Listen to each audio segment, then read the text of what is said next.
tayo nagtawag. O, tingnan natin ha, magsasample tayo. O, isa sa pinakamalaking problema noong pandemya, pag-aaral ng bata. Taas ang kamay ng nanay dito. Lolo, Lola, kaya po, may mga anak kayo nag-aaral sa public school. May nag-aaral kayo. Naalala niyo yung pandemya, walang pasok? Pero natuloy ang eskwela. Tama, mali? Ano ginawa ng lungsod ng Maynila? 110,000 tablet at may internet. Ibig sabihin, kung ikaw ang nanay, ikaw ang tatay, napapanatag ang loob mo na wala kang inalalang gastos noong panahon ng pandemya para maitawid yan yung pag-aaral ng iyong anak. Tama, mali? Mahal ba ang tablet? Lalo pa ang gastos araw-araw sa internet. Tama, mali? Pero nairaos. Nakapag-isip ang gobyerno na maglikom ng salapi upang maitawid ang pag-aaral ng inyong anak. In fact, tayo pa naging tularan sa buong bansa na ang Maynila ay nanguna na magkaroon ng distant and online learning sa bansa. 110,000. Pangalawa, 11,000 laptops. Para kanino? Teacher. Sa teacher. Alam niyo, naalaman niyo. Sa teacher. May internet din. Walang postgas si teacher, walang postgas si nanay at si tatay. Nakatawid tayo. Eskwela pa lang yun. O ngayon, ito naman yung pangalawang tanong ko. Ayun, lahat ng dito. Ayun, istigo ko ay. Kasi usong bigaya ng bigas ngayon eh. Oo, may dilata pa, di ba? Pero okay lang yan. Kunin nyo. Sayang din naman. Sayang din naman. Okay, tatanggi sa bigas. But, ito ngayon. Kayo nandito. Kasi, kayo na lang ang testigo ko. Iba namatay na. Na-infection ng COVID-19.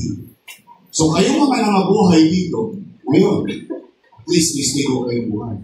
Kaya ba natin sabihin, at matapos ba ang ilong natin sabihin, sa ating mga mahal sa buhay, kamag-anak, kakilala, kapitbahay, sa buong barangay, at sa mga kaibigan natin, na noong panahon ng pandemya, walang nagutom sa lungsod ng Maynila.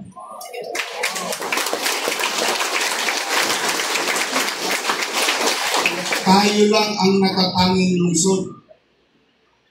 Yung ibang lungsod nakapagbigay. Pailan-ilan.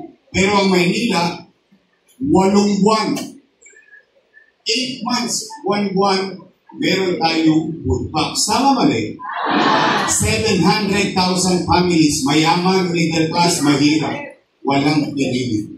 Makatawid tayo. Yung iba nga, binibenta pa sa online.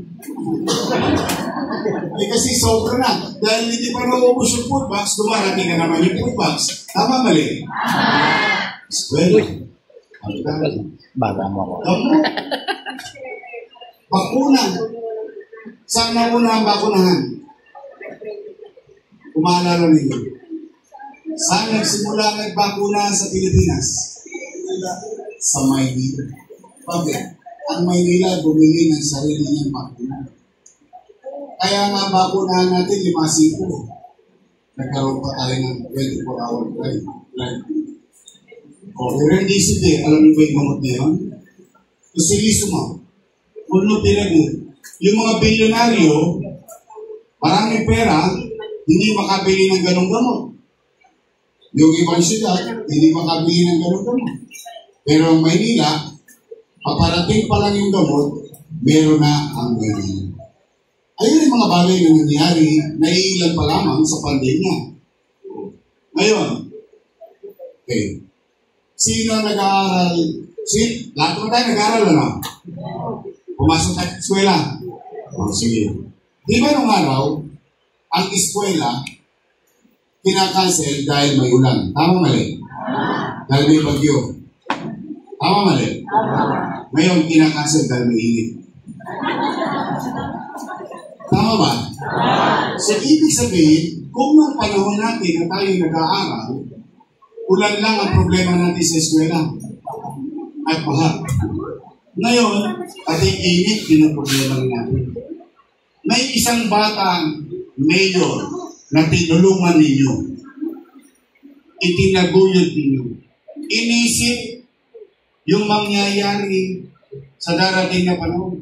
O ngayon, sa totoo lang, kung nadali natin lahat yan, imagine mo, 10-story, fully air-conditioned public school. Ibig sabihin, ahead of time, nakapaghanda na ang lungsod ng Maynila. Tanong, patuloy bang iinit pagdating ng araw? Iinit ang iinit.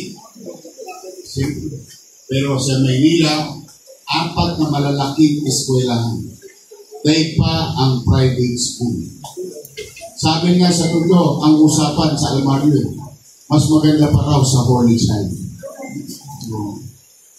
Bakit? Inisip yun. Para ihanda ang ating mga anak. Ngayon, ang problema ng mga nanay, doon sa mga eskwelahan na yun, ang problema nila, naghanap ng jacket ko. Naghanap ng jacket ko. So, ang puno natin, bahay, eskwelahan, hospital. Nangyari, naganap, may pandemya pa. Tanong, saan ko kinuha yung pera na yun?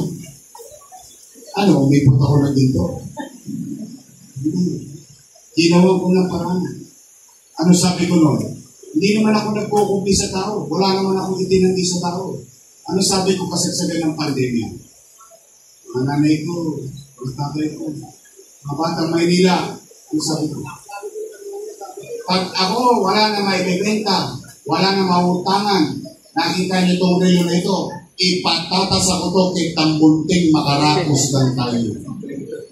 That's what I say. Why? Asang kamay ng ama rito? Ang ina. Magulang. Pag walang makain, ang anak niyo, gagawa niyo ng trabaho. Talaga? Iraraos niyo? Tinatawid niyo? Ganun din ang pagiging ama o ina ng isang lungsod. Kaya ako, hindi ako natatakot sa bagay na ginawa ko. Bakit? Kasi isa lang ang pwede kong sabihin at kahit anong oras sa amang iskirita sa buong Maynila, isa lang ang masasabi ko. Salamat sa Diyos. Ito kayo ngayon sa McDonald's. Buhay tayong lahat. Yan. Kung mali, taong bayan ang maghuhusay. Hindi yung mga politiko. Ang masakit doon, yung mga politiko nagsasabi ng mga masasakit na salita ay mga politiko kasama ko rin dati ginawa ang lahat ng ginawa ko. So kung mali ako, edi mali din sila. Tama ba? No, tumayo yung condominium, ina-award na, sila daw ang may gawa. Pero yung pinambili ng para kang patayo doon na inutang ko, kasalanan ko. Kaya sabi ko, hindi nyo kailangan manila. Hindi nyo kailangan sirain ang taong sirana. Kayo, nakatikim din naman kayo, di ba? Yung kapitbahay ng pagkailamera. Yung inggit sa'yo. Tama mali? Lahat tayo nakaranas nun. Pero ang pinakamabisa, dahil ito'y tungkol sa buhay natin. Tungkol sa pamilya natin. Tungkol sa mga batang Maynila. Ito, kailangan maliwanag ang ating isip. Maliwanag ang ating puso. Wala. Ang gagawin lang natin, magre-report sa taong bayan. Pagkatapos mag-report, sasabihin natin yung susunod nating pangarap para sa mga tagang Maynila. After that, hayaan natin ang taong bayan ang pumusla. Tama mali? Kaya ready na ba kayo? Huwag kayong makikipagawa. Pigilan ang damdamin ninyo. Oo. Hindi ko kailangan bakit. Away ng mga politiko yan, hindi naman away yan eh. Ibigay ninyo, dahil sa kanila nakakuha pa kayo ng pag-away. Tama mali. Magpakababang loob kayo. Ipaliwanag nyo kung ano yung paniwala yung tama. At yung totoo, hindi bola. Ngayon, hindi dyan yan. Alakad na tayo. Tanong ko sa inyo ngayon. Gusto niyo bang luminis ulit ang Maynila? Sigurado kayo? Naniniwala ba kayo na nadugyot ulit ang Maynila ngayon? Gusto niyo ba matulog ulit ng mahimbing habang hating gabi, panatag kayo natutulog, at yung anak niyo uuwi, hindi kayo kinakabahan kasi wala nang tulong sa kalsada? Eh ngayon, lumasiko dapat. Lumasiko snatching. Parang wala nang gobyerno. Kagabi, may video pa kami. Nagsasabo sa rekto mismo, sa tindahan. Parang wala na tayong gobyerno. Yun ang isang bagay, hindi kung kapakipakinapan sa tao na dapat bigyan ng atensyon ng lungsod ng Maynila o liderato ng Maynila. Kaya, mga kagapay, kayo naman, mga batang tester na, alam nyo na ang gagawin ninyo. At sa mga bago namin, kasama, basta ang piling ko, pakababang loob kayo, pahabain ninyo ang inyong kamay. Pahabain ninyo ang kamay. Bakit? Akapin ninyo silang lahat. Dalhin nyo sila sa tamang daan. Huwag sa 500. Alam na. Dahil bakit? Kayo ay may dalang magandang balita. Anong uri ng magandang balita? Leader na nag-deliver. Leader na gumagawa. Leader na may malasakit sa kapwa. Kaya tanong, handa na ba kayo? Ready na ba kayo? Mapupuyat kayo ulit. Yes. Ito naman. Ito naman ang aking pakiusap. Kung pwede lang. Nagawa nyo na ito dati. Kaya ano na ito, repeat performance na lang ito. Pwede ba tayo, your best choice? Straight? Bakit? Huwag na kung bigyan ng kakontra. Kontra kayo. Tama mali? Kahit tama ginagawa mo, mali sa kanila. Tama mali? Kasi ang loyalty nila sa partido, ang loyalty ko sa tao. At ako'y never nagbago. At lagi ko sinasabi, kahit kapartido ko, kapag mali ang ginagawa, nilalabanan ko. Okay. Ang kapangyarihang nasa amin ay bigay ng tao.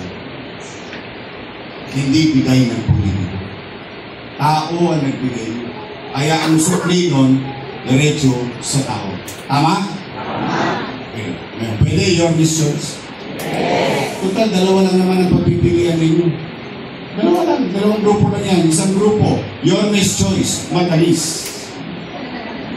Yung kabilang grupo, ladies' choice. Ayaw may sabi ng mga. Pwede? Pwede. O, nandiyan dyan, Bong Alvarez. Rolling King. Please study. Natin ang maraming bukin mo. Mo Kauso. Sino mas pogi? Si Edwin, si Tol? Ayaw si Edwin, Pogi! Kanya Padilla! Sino mas pogi? Sa kamay na pogi si Edwin. Ang matanda ka lang tayo. Okay, ang ating kusyal, Tolsa.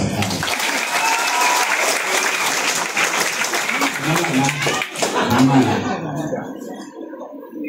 yung mga nanaupo, aminin man nila o hindi, tinulungan natin sila. Aminin man nila hindi. Tayo ay naging bahagi ng tagumpay nila.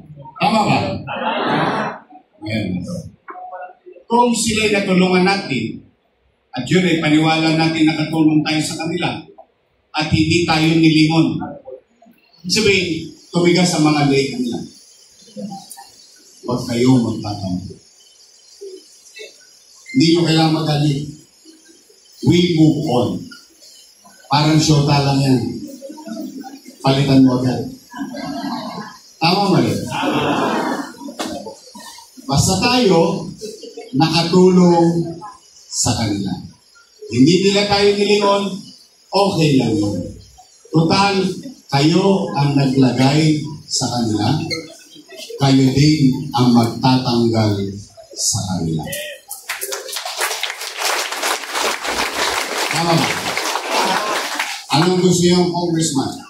Yung congressman na nakikita ninyo sa kalsada, pinupuntahan kayo sa bahay, niyayakap kayo, tumutugon sa problema ninyo, lagi nyo nakakausap na lalapitan. O matigas ang leeg.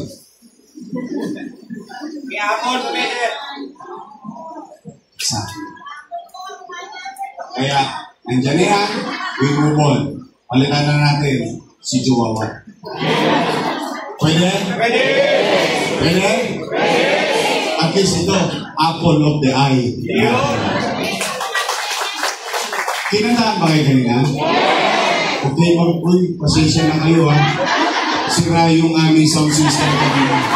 Dalawang bagay na yan. Sira yung sound system namin, may problema tayo ngayon. Magaling po kumanta si Apple. Ha? Nag-concert? Ang ating congresswoman, Apple.